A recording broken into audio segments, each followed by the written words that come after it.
8 సీట్లను తెలంగాణ రాష్ట్రం నుంచి గెలిపిస్తే కృతజ్ఞత చూపించాల్సిన బీజేపీ కేంద్ర ప్రభుత్వం నరేంద్ర మోడీ గారు తెలంగాణ పట్ల కక్షాపూరితంగా వ్యవహరించారు.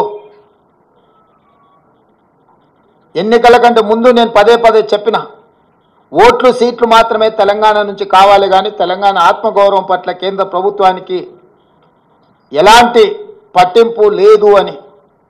ఈరోజు అదే విధంగా కేంద్ర ప్రభుత్వం వ్యవహరించింది. కేంద్ర మంత్రిగా ఉన్న కిషన్ రెడ్డి గారు ఈరోజు తెలంగాణ ప్రజలకు సమాధానం చెప్పాలి.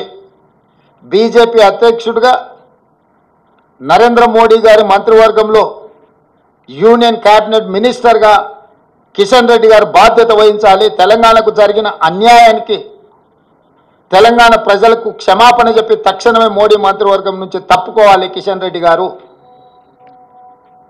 ఇంతటి వివక్ష ఎప్పుడూ జరగలేదు.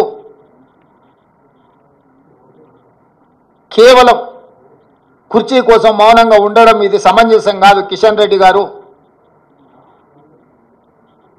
ఈరోజు తెలంగాణకు బయ్యారం ఉక్కు కర్మాగారం, Kazipet railway coach factory, IIM, ప్రతి రాష్ట్రంలో ఐఐఎం ఉంది. మేము ఐఐఎం కావాలి తెలంగాణ రాష్ట్రంలో లేదు అనిస్తే ధర్మేంద్ర ప్రధాన్ గారు నాకు లేఖ రాశారు, మీ రాష్ట్రానికి ఐఐఎం ఇవ్వము అని. భారతదేశంలో ప్రతి రాష్ట్రంలో విద్యార్థులు చదువుకోవడానికి ఐఐఎంలు ఉన్నప్పుడు తెలంగాణ రాష్ట్రానికి ఎందుకు ఇవ్వరు?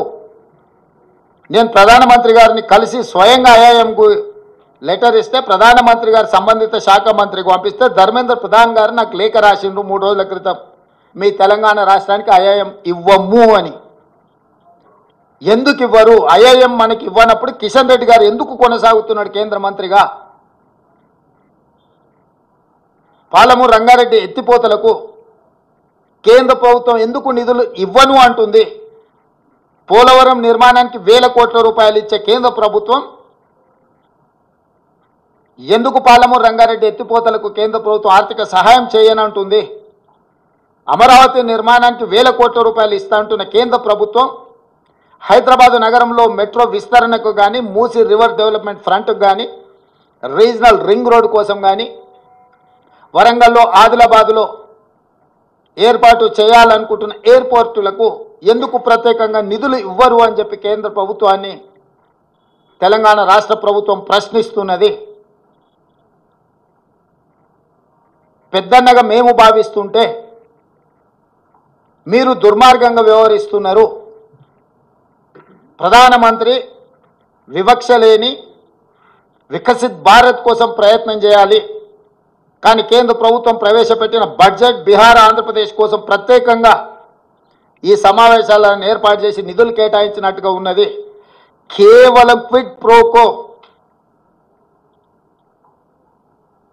మీరు మాకు మద్దతు ఇవ్వండి ప్రభుత్వాన్ని కాపాడుకోవడానికి, మేము అన్ని రాష్ట్రాలను దోషి మీ రాష్ట్రాలల్లో నిధులు విడుదల చేస్తామనే విధంగా ఉన్నది.